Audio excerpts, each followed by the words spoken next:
my videos like that? And also with these shoes, does this make you Gail and I'm Oprah? Is that what's going on? Okay. Yes, that's good. right. I just wanted to but you're right. Which means you make a lot more money than I I wonder if that's true. But I think you're absolutely right. The wonderful things about social media is because you really now are your own marketer, right? It's really unfiltered. In most cases, some people have their Facebook, their Twitter account run by other people like Ashton Kutcher, who made some error and then they pass it on to somebody else. But at least for me, and it seems like for you, it's as direct line as you can be into who I am and what I want you to know about me. Mm-hmm. And that's wonderful. And I think that's why, Twitter, I really love Twitter, is because you really are directly connected to these people all over the world. And I really do enjoy that. And I think you're absolutely right. It's the window for you into the world, or the window into you, I should say. Both ways it works that way, though. It's wonderful. And it's your part about how these social media have changed global networking is, I think, one of the biggest transformations. So a year ago, I went with a group of 12 World War II veterans to Iwo Jima because my dad had served there in World War II, and it was an amazing trip. But I went there with a gentleman from Waterloo named David Green, and he had made friends through a foreign exchange program with some people in Japan who their daughter had spent time in his home when their kids were younger. So I was on Iwo Jima and Guam tweeting photographs about my trip with David Green in them. And his friends in Japan saw it and emailed the photographs back to his wife before she had heard anything about what he was doing over there. And it's just incredible how rapidly that exchange of information is taking place now. Absolutely. There's no, it's a strange thought, right, to always think that no matter what you're taking in with your senses, it's always in the past, right? Even as I speak the words now, there's nothing truly live, because as soon as it hits his ears, it's already, the moment's past. But as close as we can get, that blows my mind all the time. But thinking about that, right? It does. Everybody's thinking about it right now. You're like, oh no, there's no such thing as live TV. What's going on? But it is true that the access now is it's instantaneous as much as it can be. For Iowa Nice, all I did on January 1st was post Iowa Nice on my Facebook page. And now, we have way over 1 million hits. That's all I did, and it took off when we were on Rachel Maddow. Both of us were on Rachel Maddow. Look at that. And we're just, one, it seems to make more sense than the other, but I'll let you guess which one. And so it really is fantastic, and that's something that I try as I travel around the state. Look, I sound like a politician. As I travel around the state and talk to people, that the internet in a lot of small businesses in small towns is seen as this big boogeyman, like this big monster. But it turns out that it's not, because you're part of the internet. You can take your small business in your small town, wherever you're at, and you have now a marketplace in the entire world. And that's what it's hard to explain, because I still love getting that ink on my fingers when I'm reading the Des Moines Register for box scores or whatever it is. I love that. And I know a lot of you, I'm sure, know what I mean, and other of you are like, what's a newspaper? But it really is, it's one of those miraculous things that can happen where you can reach anywhere. And that's what we did with our little video. We just set out to prove that from a little small town in Iowa, if you consider Des Moines a small town, most of the world does, and that you can take it anywhere. And we went to a national platform, international platform. And that's the power of the internet. Of course, there's some downfalls, of course, as we both know. People who have misinformation can get it out there a lot easier, and it can travel around a lot faster, and that's too bad. But hopefully the internet can be an avenue and a broad way for truth to travel both to and from, and that's the hope, I suppose. Yeah.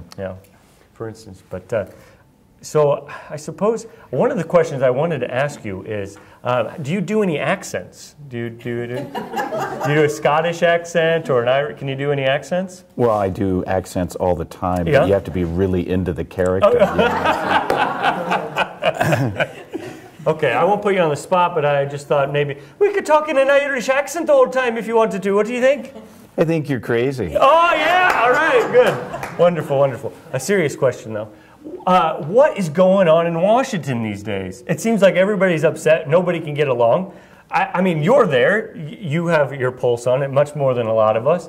And it seems to be there's a lot of frustration out there. So I don't know. What is your prognosis, or should I say diagnosis as well, of what's going on, and how do we turn the tide, into social media part of that to get America to come together, the right word again?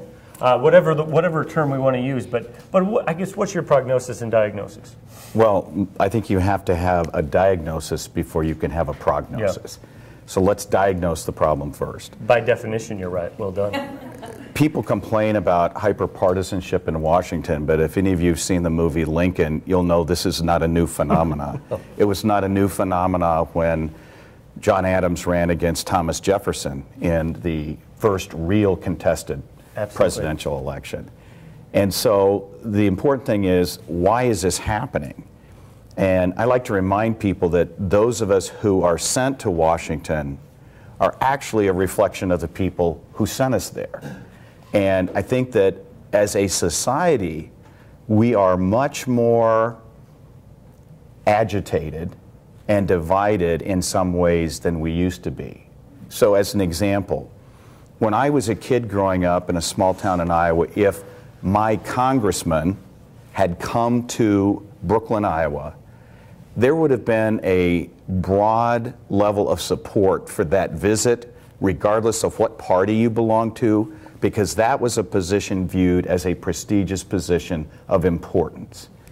Now, with Facebook and Twitter, people who used to hide behind an anonymous identity are now more than happy to completely trash you and say vile and disgusting things about you on your page, even if their identity is clearly known on a Twitter handle or Facebook address. And I think that's something that has dramatically changed, is this loss of a sense of boundaries that used to exist on how we communicated with our elected officials. Now people are right up in your face at town hall meetings, online, and the best example I can give you of that was at the State of the Union. Some of you may have seen that I gave my gallery pass to Gabby Giffords so that she and her family could sit together for the State of the Union. And she had posted a very simple thank you identifying me, Lois Capps, John McCain, and Ron Barber, who was also shot at the same time she was and took her place in Congress. It was unbelievable to me, some of the vile and disgusting things that people tweeted after she posted that. A woman who took a bullet in the head, who lost people who worked for her, who was accused of having the blood of children on her hands for wanting to do something about the incidence of violence in our culture. That, to me, is a big change from the way things used to be before social media came along. And at the same time, it's also, you can see the tremendous positive things that have come from this ability to give instant feedback. You don't have to write a letter and worry that somebody's going to read it and nobody's ever going to see it that it was intended for. So I have seen the good, the bad, and the ugly of how this social media is changing our society. And I think that you're absolutely right, Scott. It's up to those of us who want a responsive, responsible government to keep reinforcing the need for truth in advertising on how people use that. Yeah, absolutely. And I love that you brought up, even going back, the partisanship is not something new, right? And that you brought up Adams and Jefferson. Back in the election of 1800, after Thomas won, I shouldn't call him Thomas, should I? We're not on a first name basis. After Mr. Jefferson won, in his inauguration speech, he said, these are words I think that have been echoed, not just by President Obama, but by other presidents. He says, we are not all Federalists, we are not all Republicans, we are Americans. And we've heard that repeated and echoed throughout history by different presidents.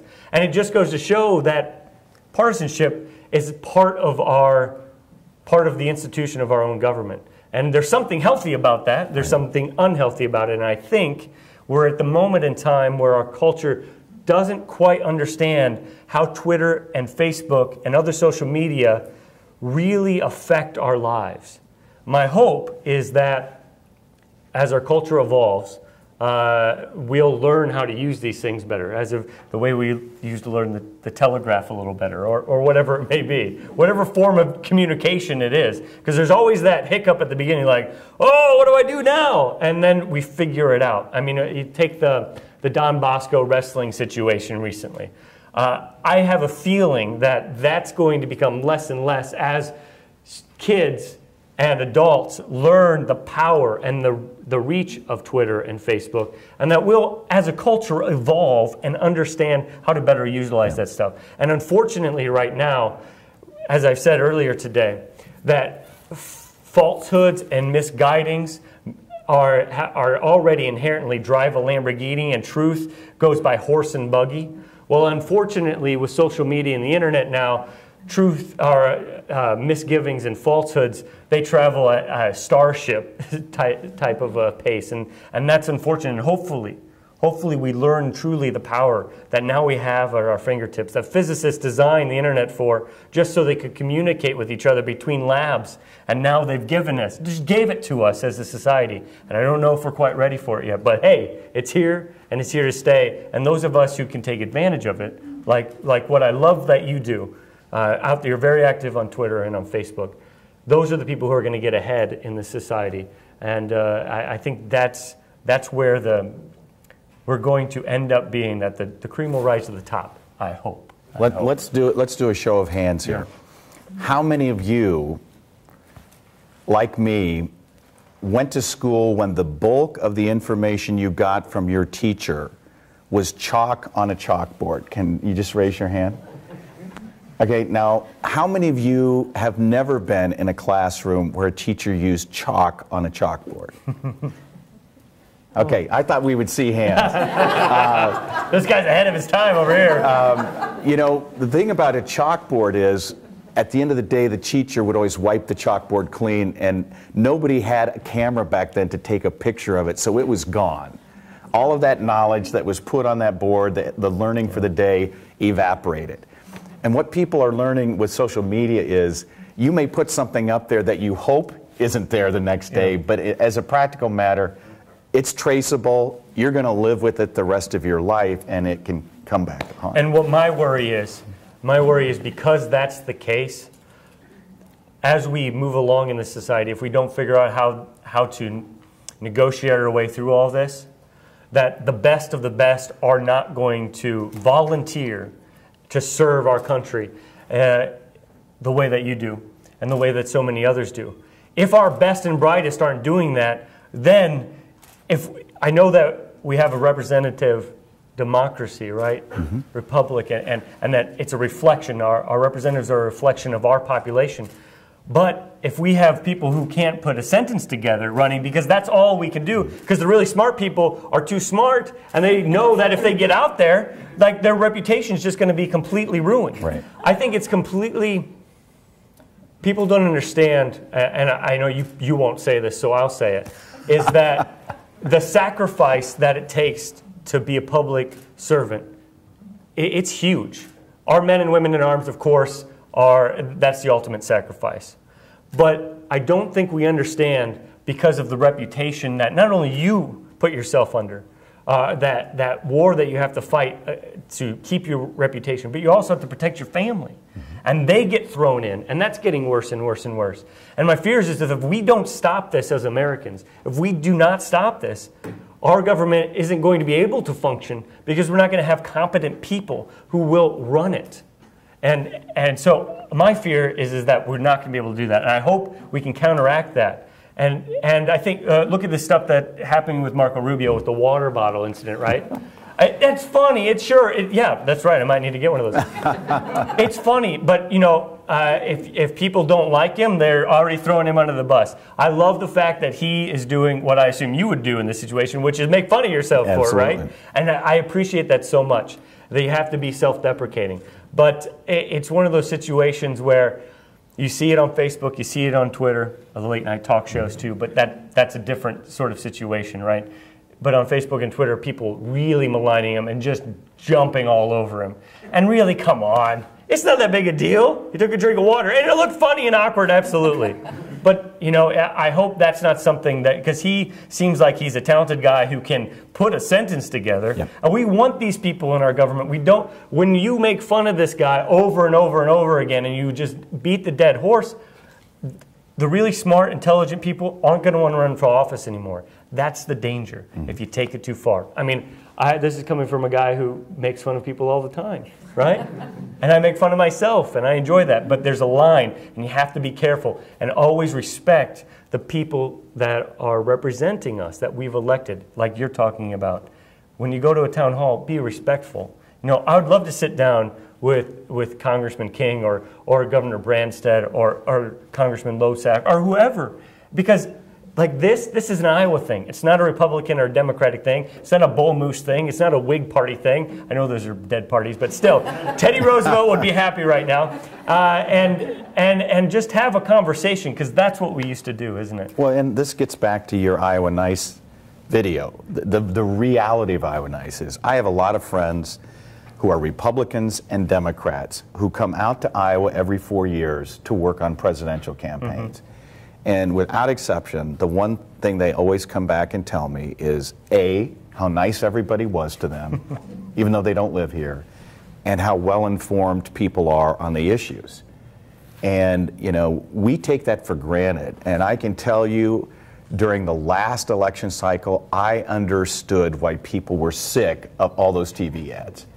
But there were a lot of people in this country who never saw a single ad in the presidential campaign, because they weren't in one of the battleground states, and there was a political void on a national level in those states. Right. So even though we complain a lot about the impact that this has on our lives, and we're glad when the election is over and those ads disappear, we're also incredibly fortunate, because I went to a naturalization ceremony in Cedar Rapids recently. And it's so compelling to hear the stories of people who've come from all over the world. And I talked about an HBO film called Citizen USA, a 50-state love story, where they went to naturalization ceremonies in all 50 states and contrasted the cultural differences in how those ceremonies were carried out. And then they talked to a number of immigrants who were being naturalized and asked them a variety of different types of questions. The one I thought was most fascinating is asked this young Slovenian woman, "What's the most surprising thing about Americans to you?" And without batting an eye, she said, "It's how much they complain." And if you watch the whole movie, it made a lot more sense, because the people they interviewed many times were leaving countries where their freedoms had been severely restricted, where their economic opportunities either were non-existent or were minimal. And they had gone through this long process to become citizens, and were so excited about their newfound opportunities. And to them, the way we complain about the most trivial thing seems to be an extravagance that they had not been used to. That is absolutely, isn't it? I mean, the things that we get the opportunity to complain about is pretty great. I mean, with all the stuff that we talk about, of course, we still are, I think empirically, I would say, or at least argue, the greatest country in the world. And we do need to take a step back, and we all get wrapped up in the moment and get short-sighted.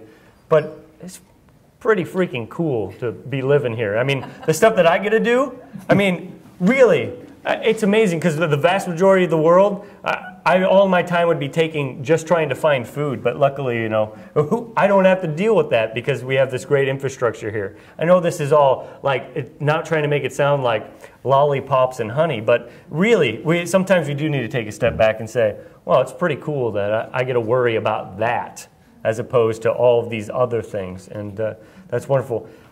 One thing I wanted to talk to you about, I heard Paul Rhodes talking a couple weeks ago at a Cyclone recruiting party, and he was talking about how recruiting is just, it's a grind all the time. And he, in some ways, gets sick of it and feels bad for all the people around him that they always have to be recruiting. After they even sign a kid, nowadays, you still have to recruit the kid because of social media and all this other stuff. And I got to thinking about you and a bunch of people who have to seemingly campaign for years for something. And I'm wondering, is that annoying that you have to campaign for something that, with the Senate seat, that is now, we're still 18 months ahead or before it is, and it just seems like it might be more healthy for our country if we can get to a point where maybe we have a time limit where we say, you know what, we're not gonna run for that seat until a year before, or you can't donate money until a year before on this, because it seems like you have to, in some ways, now you're distracted. Distracted is not the right word, but you're splitting time between what you need to be doing in Washington, what you need to be doing here, and running a campaign at the same time. And I'm wondering, I'm sure there's some parts you enjoy, but is there any part of you that says, you know what, this isn't as healthy of a democracy as we could have? Well, this is the ultimate debate that always takes place between the government we have and the government we think we'd like to have. And when the framers came up with that great Connecticut compromise that said we're going to have a House of Representatives that's going to be accountable every 2 years to the voters so they can throw the bums out if they're not happy, and then we're going to have a Senate that's going to be elected on a rotating basis every 6 years to be the cooling saucer to keep the passion of the House from boiling over. So those are great ideas when you would be riding a horse for weeks to get to Washington, D.C. And by the time news got back home about all the mistakes and problems you created, people tended to forget about it. But we live in a world of instant feedback now. And I think, sadly, with some of the Supreme Court decisions that have come down, this perpetual campaign is just getting worse and worse for House terms. That was one of the appealing things to me, quite frankly, about running for a Senate seat is even though you have to work incredibly hard and raise an incredible amount of money and spend a lot of time traveling in 99 counties, the prospect of not having to run for 6 years is incredibly motivating. Because these House campaigns literally begin as soon as the last election is over. And that's because, you know, I became a poster child after Citizens United came down and had $2.5 million of money spent. And to this day, we don't know where that money came from. A P.O. box in California, right? I mean, that's where some of it came from. Can I ask, I want to ask more of a technical question that gets to some of the usage that we're talking about. So how many of you are active on Facebook? Can we just see a show of hands? Okay, put your hands down. How many of you are active on Twitter? Okay. For those of you who use these media, do you use it mostly from a computer or a handheld device? Computer, raise your hand. Handheld device. Okay. You talked about Twitter, and I want to talk about why Twitter is a much more user-friendly platform for me in the day-to-day work that I do. I like the limitation on characters. I like the ability to post photographs from my phone as my events are unfolding to share with my constituents, places I'm going, people I'm meeting. I find Facebook to be a very unworkable platform on a handheld device. So Karen, if you send me a Facebook post and you're asking me in my official capacity for assistance, and I need to refer that to one of my staff, if I'm on a computer, I can cut and paste the entire Facebook post, go to an email, paste it into the email, and then email that to an appropriate staffer for follow-up. What I love about Twitter is if you tweet that same request at me, I can immediately forward it without cutting and pasting, moving to another device, and immediately send that in its existing form. And I find Facebook's inability to adapt to that challenge perplexing. But for me, there's a great deal of portability and flexibility with Twitter that makes it a much more effective device in connecting with my constituents. That's the same thing I found. I was only a Facebook guy because I only had 7 Twitter followers on January 1st, 2012, and then Iowa Nice came out. Now I have over 3,000, which I need this guy to give me a shot. I need all your followers. And I saw those hands up, by the way. Twitter. Okay, so I know all your faces and your names now. So you better be following me by the end of the night. Okay, but only when he's talking. I don't want you on your phones when I'm talking. But as I found the same thing to be true, is that I really liked the interface on Twitter a lot more, and I am going more towards that. And there seems to be more interaction there, and it seems like it's like you said, I like that limitation because it really does make you think, okay, how can I make this as short and simple as possible? Unlike Facebook, man, I could just put a whole paragraph out there, and that can get you in trouble as well. But no, I like Twitter as well, and it is perplexing why Facebook hasn't. I have Mark Zuckerberg on the phone. I can just no. But yes, that's absolutely the case. And do you guys find that? Do you prefer Twitter over Facebook, or what do you guys feel? Somewhat. You don't know? All right. Well, I think there's a reason that my friend Chuck Grassley has become such a Twitter guru, and it's because whatever you think of his tweets, they're authentic. Yeah. And, my son loves to follow Senator Grassley because you never know when you're going to get a tweet that says, like, the letter C or something. And what I learned from Chuck is that there are a lot of people working in Congress who have very bright young staffers who are experts at social media, who do posts for them, and the people who follow you can spot a phony a mile away. Yes. And that's why I've had friends who struggled. Do I start to tweet, oh my gosh, I could make so many mistakes, it could be the end of my career.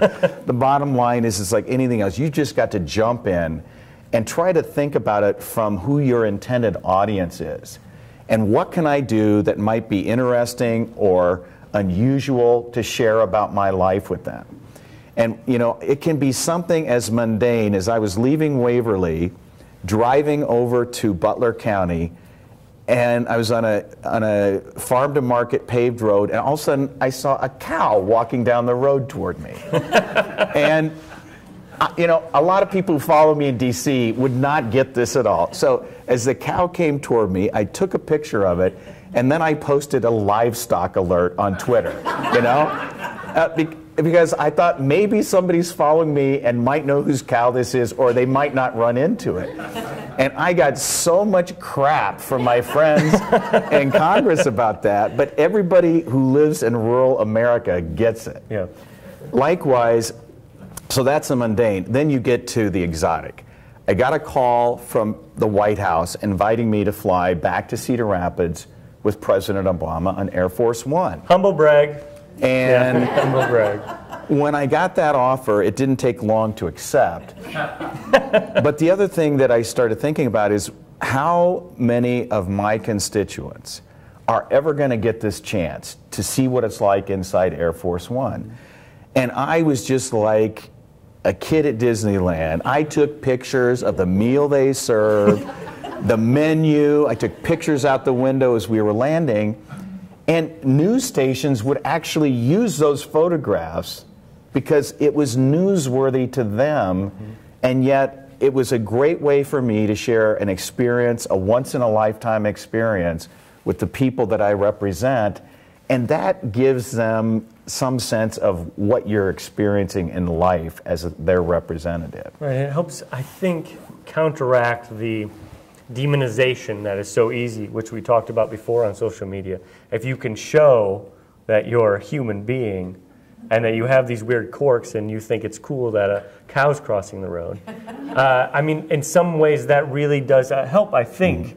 It's I think maybe the best we can do, isn't it? When people are throwing out barbs. I mean, even if you want an interesting read, just go to the Iowa Nice video and read the comment section. I mean, besides you have to get through all our English brethren who think that the computer was invented over there, which is not true, but it was invented in Iowa. But then you get through, and it's just nasty stuff, just stuff that really can. What I found in this, and maybe you can speak on this too, is that the stuff that actually hurts, that stings, is the stuff that is you know or you think is slightly true. Like somebody said, like, this guy, bleep, bleep, bleep, big nose. And though nobody in my life has ever said that I have a big nose, I've always kind of thought that. And so that one, seriously, for a day, I was like, oh man, this hurts.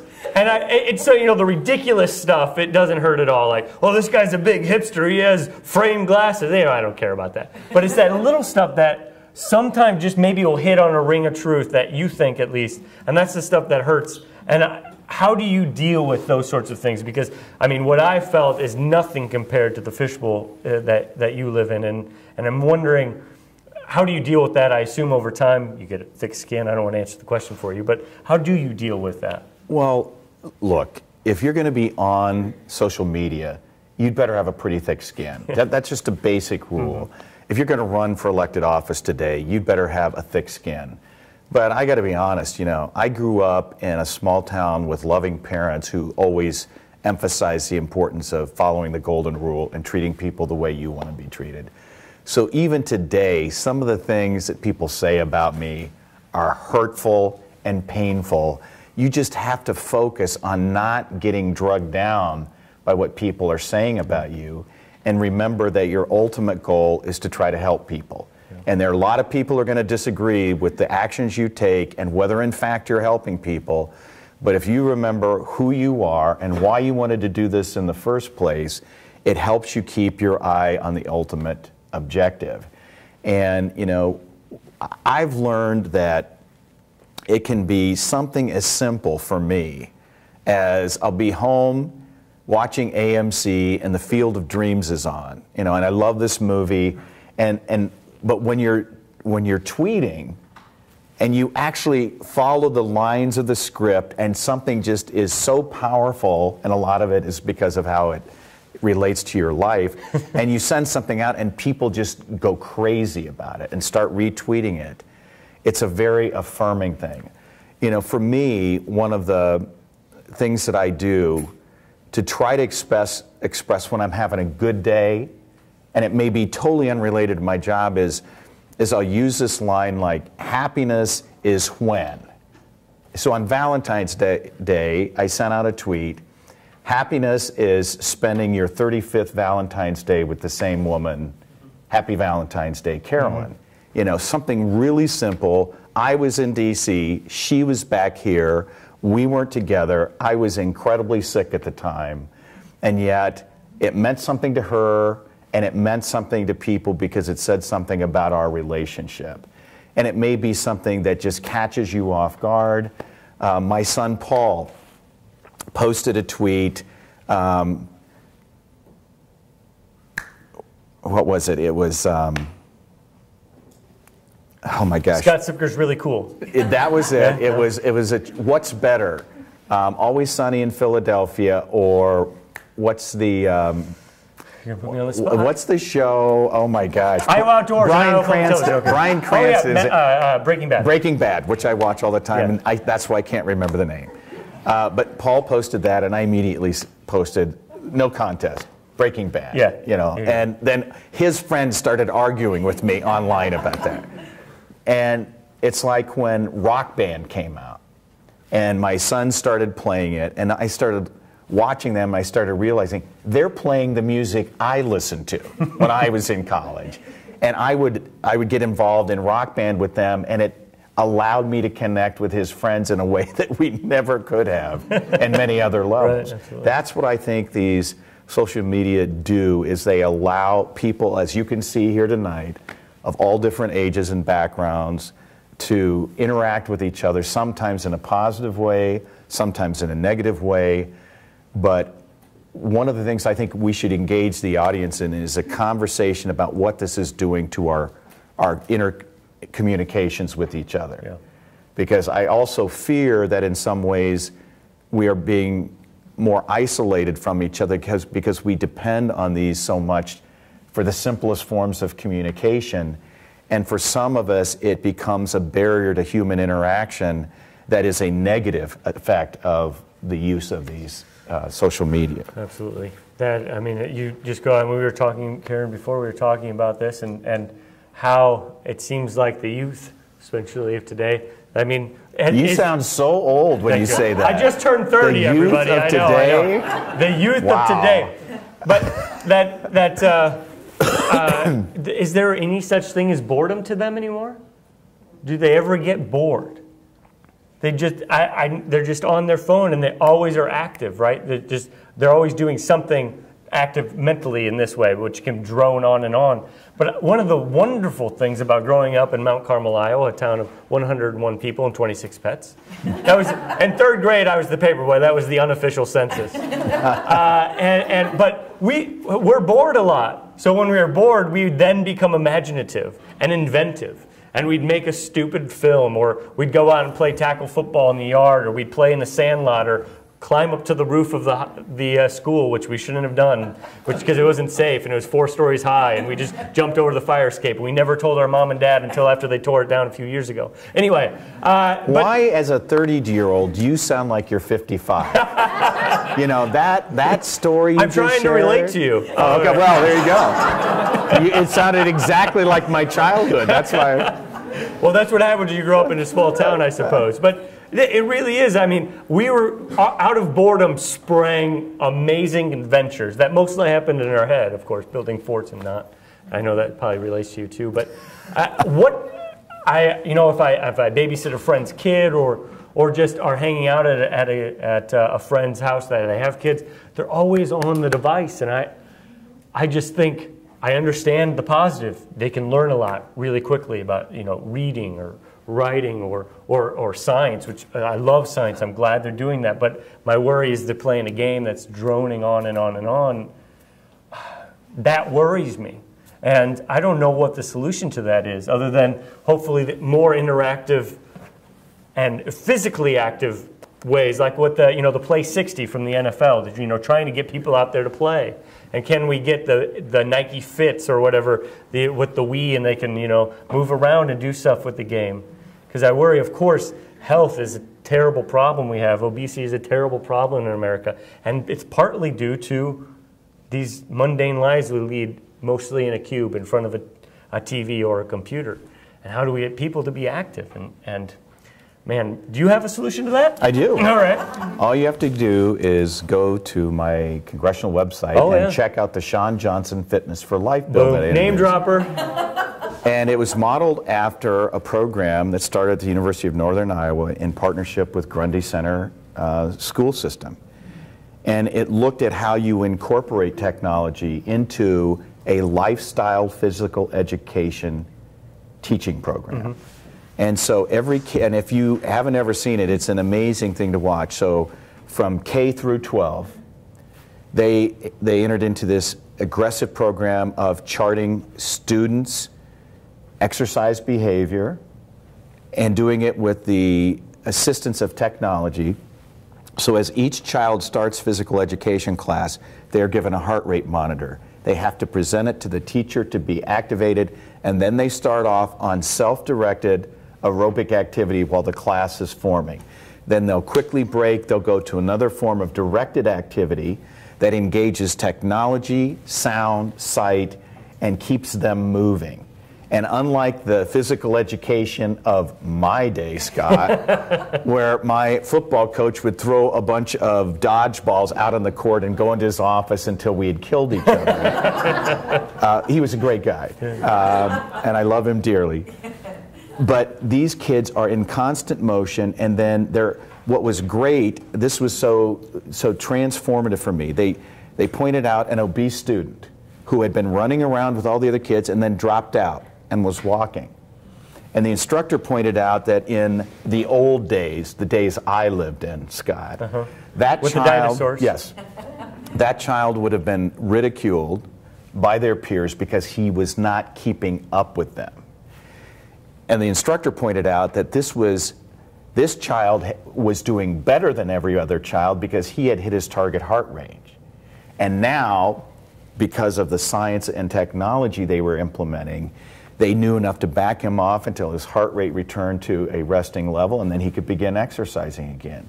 So this technology is allowing us to be smarter about how we teach kids to exercise, and it also engages things like Wii and other programs that they're already tuned into because of their culture and their lifestyle to get them moving. If you've ever been to Japan, you get this because there are a lot of highly activated aerobic activities going on that are entertainment that help keep obesity levels lower. Yeah, try and trick people into exercising, right? I think it's in some ways, but I mean, biologically, genetically, evolution tells us that we need to conserve energy because food, for the longest time, up until the Industrial Revolution, was hard to come by. So we had to conserve energy. But nowadays, it's so easy to get, right? Food is so, in this society, so easy to get, and so now we have to fight our subconscious, which is always telling us, you know, hey, take it easy, you got to save this, you got to save these calories,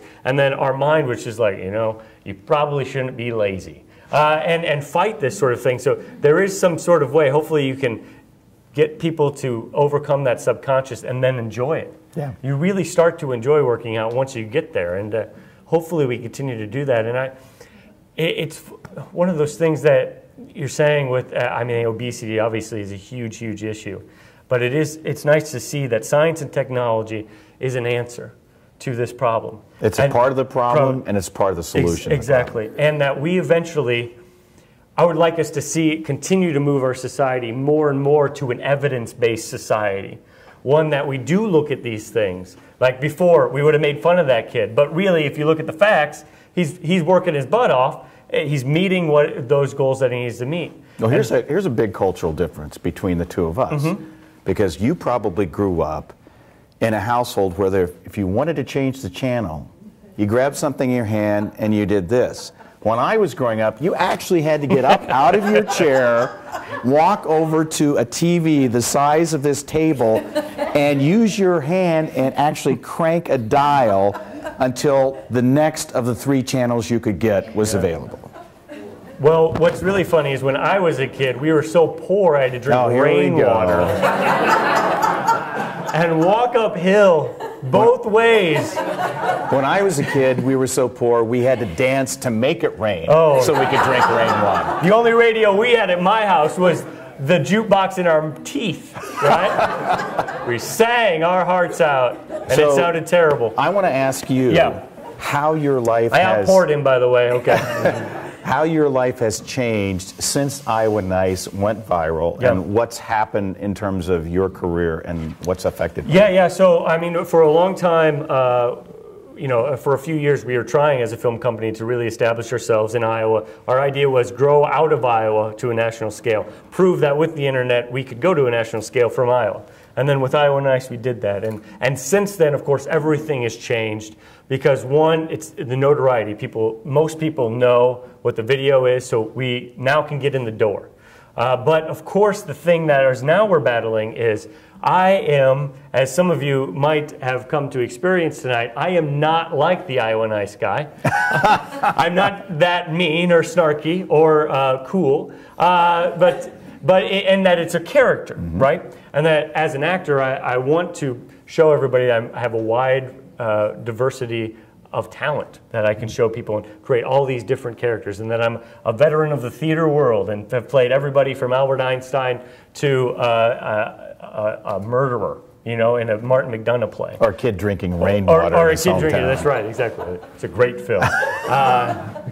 And so that my life has mostly changed in that now I get to sit down with people like you and have a conversation. I'm really proud of the fact that somehow I've tricked people into thinking that I am a representation of Iowa. Not in the same way that you are, but in a way that makes people laugh, makes people proud. I can't tell you how cool it was when I heard from some of our Iowa soldiers overseas, and they just loved that video. And they loved it. They sent it to all of their friend soldiers and everywhere. You know, it was just, how cool is that? That is so cool. And so being able to represent the state that you love, as you know, I take great pride and joy in it. But I realize that most of the work is ahead. That we still have a lot of work to do to create a film structure, a film industry structure within Iowa, so we can create perpetual work for Iowans. disproving the establishment of the industry that says you can't make great film with Iowans by Iowans. We can do that. We're already proving it. We're doing it on a small scale. We hope to get bigger and bigger and bigger, make feature lengths. And that's where we're going. And we know that we have to continue to stay with our Iowa roots, that Iowa hard work, Iowa luck, which I like to call, there's no luck in Iowa. There's just the generosity of Iowans that want to help you. That's how it's changed. And you know, I get a free beer every once in a while. Well, that's not too bad.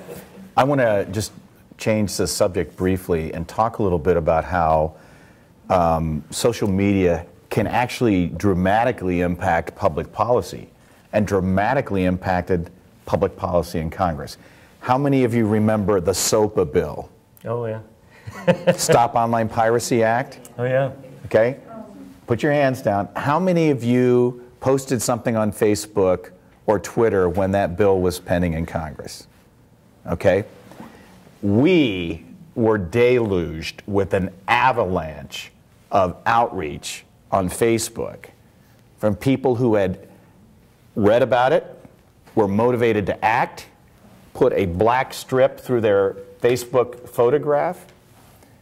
And so you could see an enormous shift in opinion in Congress because of that online pressure.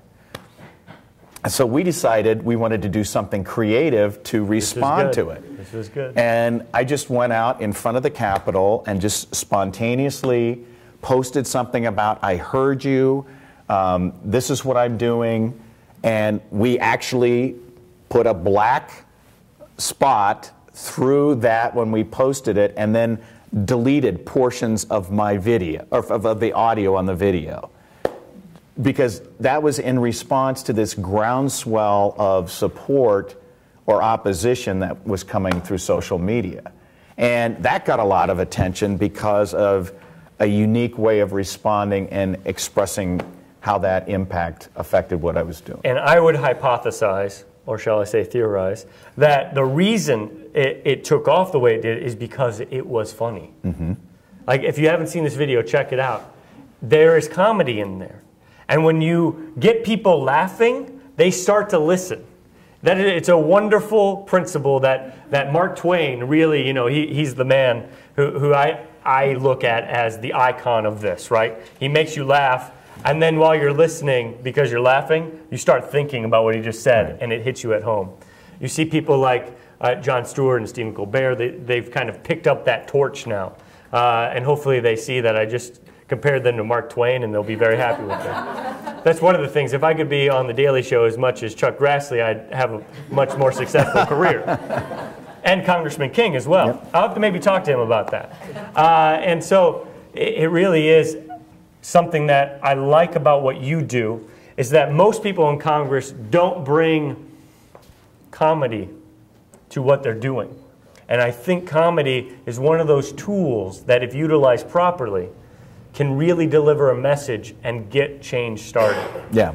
I think about the Citizens United thing. I've been racking my brain thinking, how do we solve this issue? Because obviously with the Supreme Court, there's not anything really we can do. So is the only option an amendment?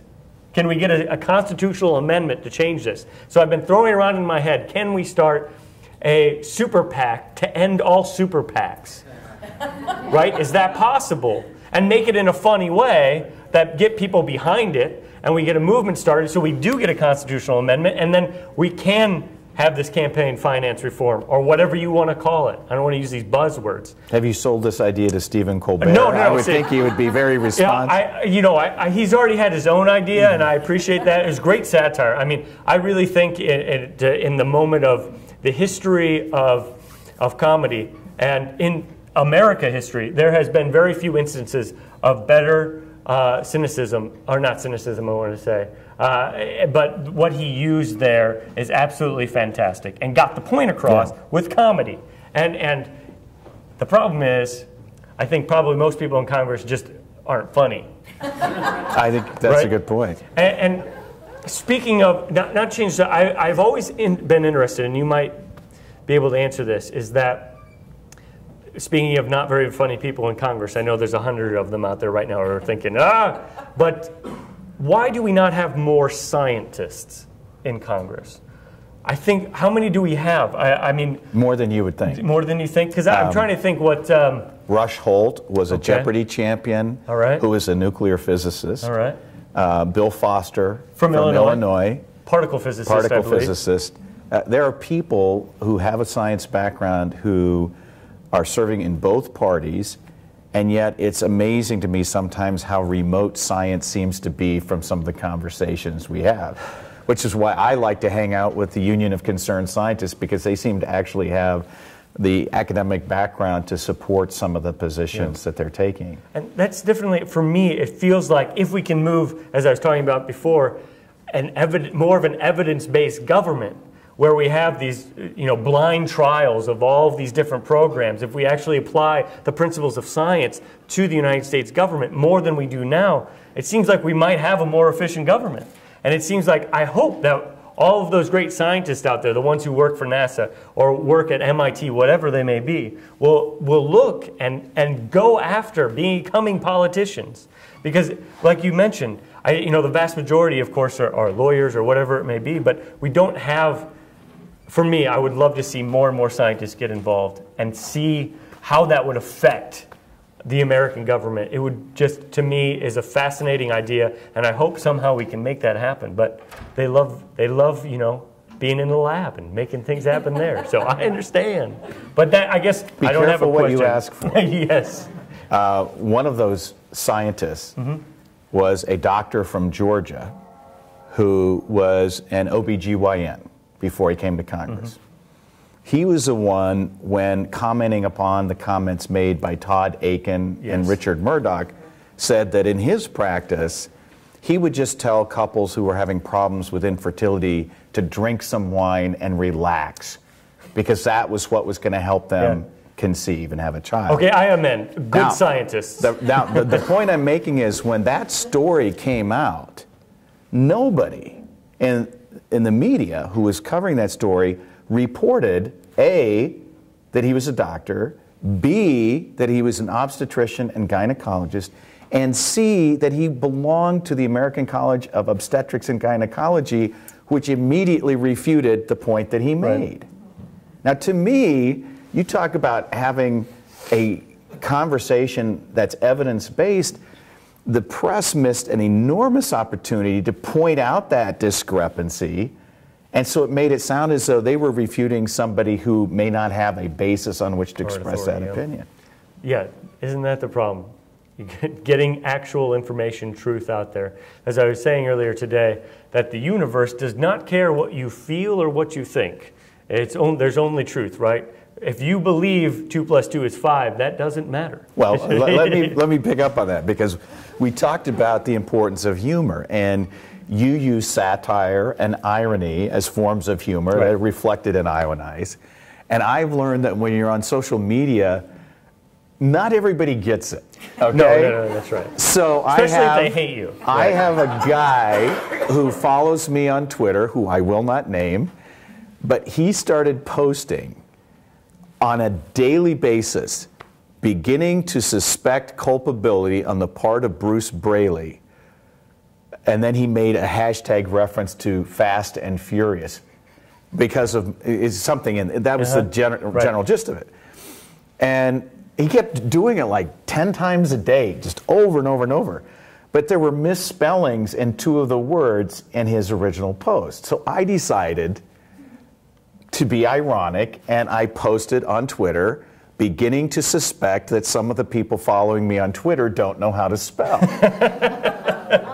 And I thought it was pretty witty.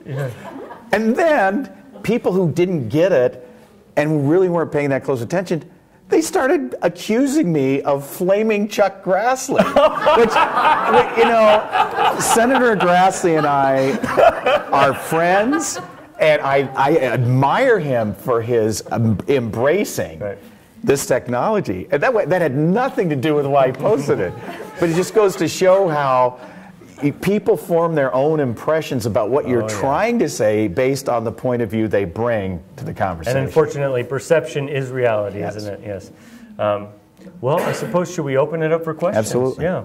If Anybody people have aren't any ready to sleep by now, No, they hey, never you will guys, be. what do you guys, you can talk about anything. We can, sure. We can talk about whatever you want to ask. If you want to talk about the Large Hadron Collider, I'm okay with that. Higgs boson. Anyway, go ahead. Yeah, I'm just curious. We've talked about a lot of the advantages of social media and some of the comical aspects of it, but is there a way that you see that we can use it to enhance the level of civility? It seems to me that there's been a divergence in civility as we've continued to implement this social media aspect. I think there is, but I think it's going to actually require somewhat of a seismic shift on how people perceive the role of these platforms.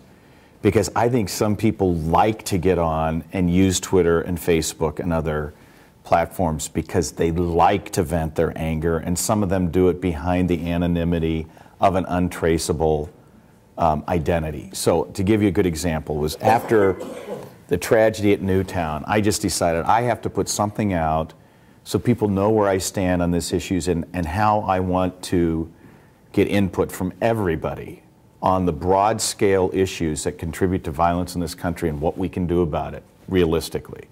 And so I just put out a fairly detailed post on Facebook and invited people to weigh in.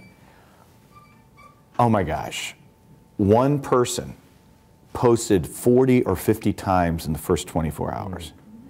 And he was one of those I'm taking on all comers posters. And he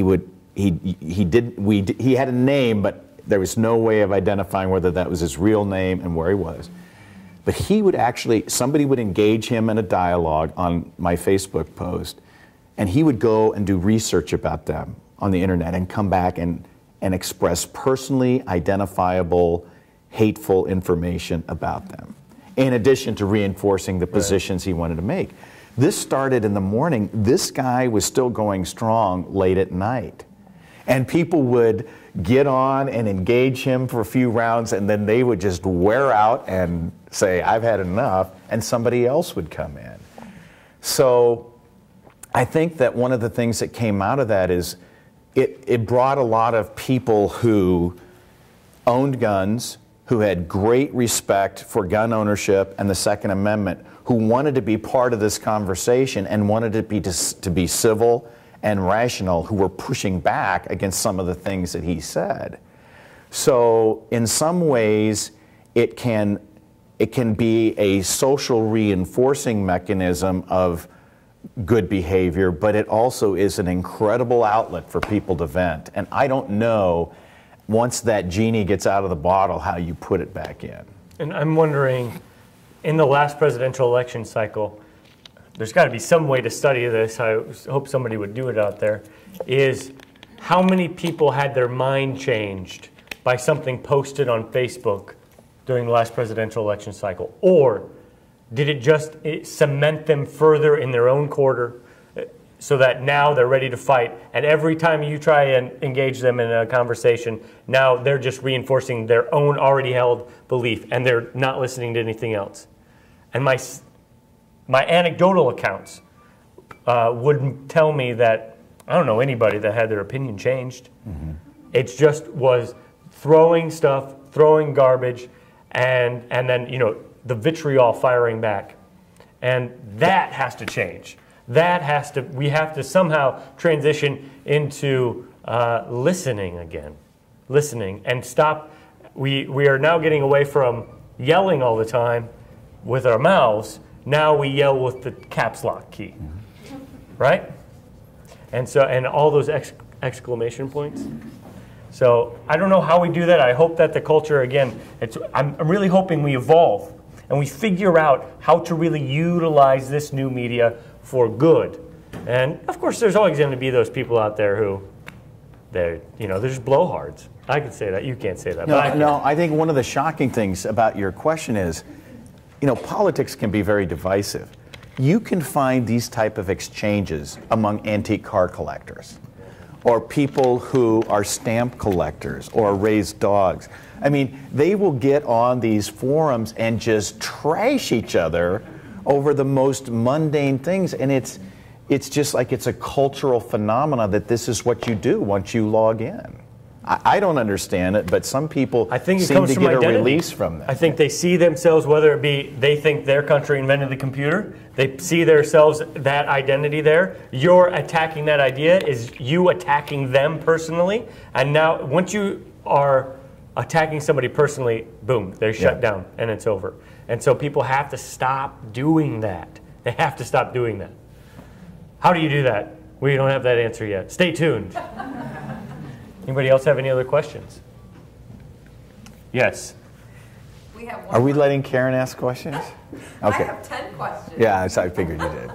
We thought it might be fun. I don't know if any of you have ever seen Inside the Actors Studio on Bravo. It's a great show, and we thought we would ask both of you the 10 questions that James Lipton asked his guests on Inside the Actors Studio. Okay? Are you serious? I am serious. Oh my gosh. Are you ready? Karen's always serious. Are you ready? Wonderful. I'm not ready, but go ahead. I'll go first, yeah. Okay. What is your favorite word? Oh, I should have been prepared for this as much as I've watched the show. Yes. Imagine. What is your least favorite word? No.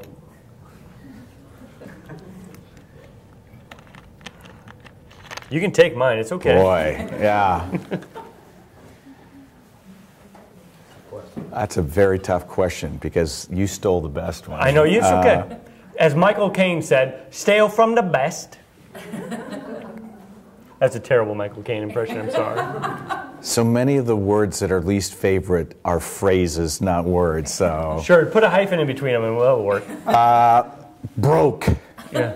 Okay. I hear from my kids all the time. What turns you on creatively, spiritually, or emotionally? Great question. James Lipton. James Lipton. I guess for me, it's talented people. Talented people turn me on. Yeah, creatively. To me, whether it's a human relationship, a good book, or a good movie, it's something that can make you laugh, can make you cry, and make you think. That's what turns me on. What turns you off creatively, spiritually, or emotionally? Oh. I'd say naysayers. You know, I just have no time for you. The haters of the world. Come on. What are you hating for? Anger. What sound or noise do you love? Oh, you know when you're on a green and you're out there, you got a 10-foot birdie putt and you just pop that and it goes in the hole, the sound the ball makes when it goes inside the hole, that sound. It's so great. And then the thrill that runs through your entire body, you're just like, yes! And then you will miss a 2-foot putt on the next hole. And anyway. What sound or noise do you love? Oh, the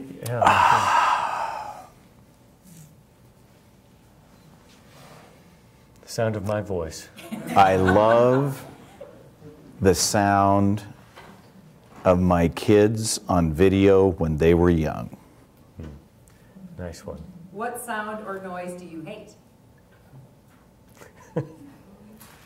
Hey, did you guys ever watch Dumb and Dumber? Yeah. The yak?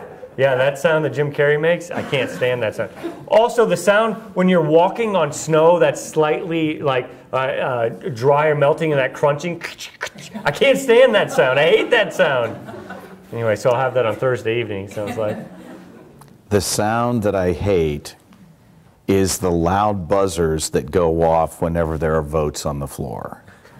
It's from an outdated system we don't even rely on anymore. We have C-SPAN on in our offices. We get emails from our staff. And yet somehow they still think that this sound system is necessary. And it's like having those klaxons at a basketball game go off right in the middle of something important. Okay, the next question, which I don't think I'm going to have you answer, is what is your favorite curse word? I'll answer it. I won't say it. It's the F word. There's no better. I mean, seriously, it's a great word. Absolutely, because it can do so many things. It can be great. Okay, it can be bad. That's because after everybody watched his video, That's they right. said, "That's effing awesome." That is. That's right. I watched the clean version. Oh, sure you did. See, he knows. You know, that says a lot about you, Karen. Okay, next question. What profession other than your own would you like to attempt? I think astrophysics. Yeah, I just that's fascinating to me. On that level, what are you laughing at? Seriously, the amount of information and the universe is so absolutely amazing. The fact that, as Neil deGrasse Tyson has said, and I'm only just paraphrasing him terribly, that we're all connected biologically, we're connected to the Earth chemically, and we're connected to the stars atomically. My hand is made up of stardust that's been around for 13.7 billion years, plus or minus 0.12 billion years.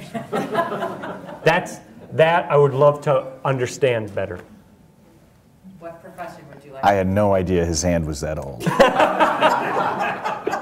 I would love to be a filmmaker. Oh, hey, I got a job for you. Okay. What profession would you not like to do? Man, part of me says politics, but no, that's still intriguing to me. But I would say I don't think that I would like to be a caddy in golf. I have before, but the whole time I think I would be so jealous that I couldn't actually be playing, especially if it's a high level. I know that seems strange, but if I was a caddy, I don't think I'd be happy. Yeah. Okay. This is going to be weird because I love animals, but I don't think I'd like to be a veterinarian. They have very demanding hours, especially large animal vets, and take a lot of physical risks in the work they do. And I know it's incredibly rewarding, but I think it would be very, very demanding. Yeah. Okay. So if heaven exists, this is the final question. If heaven exists, what would you like to hear God say when you arrive at the pearly gates? I can explain the Holocaust. I'm serious. I would love to hear him explain that. I mean, that's still, I don't get it. I don't understand. If it exists, I'd love him to explain that to me. And many other things, of course. I thought you said, what would you like to hear him say? Yes. It would take a long time to say what Scott asked him to explain. He's got all the time in the world, man. So what I would like to hear him say is, welcome home. Then I can ask him about the Holocaust once I'm... Thank you. Okay, wonderful. Thank you Any very other much. questions? Thank you very much. Thank you.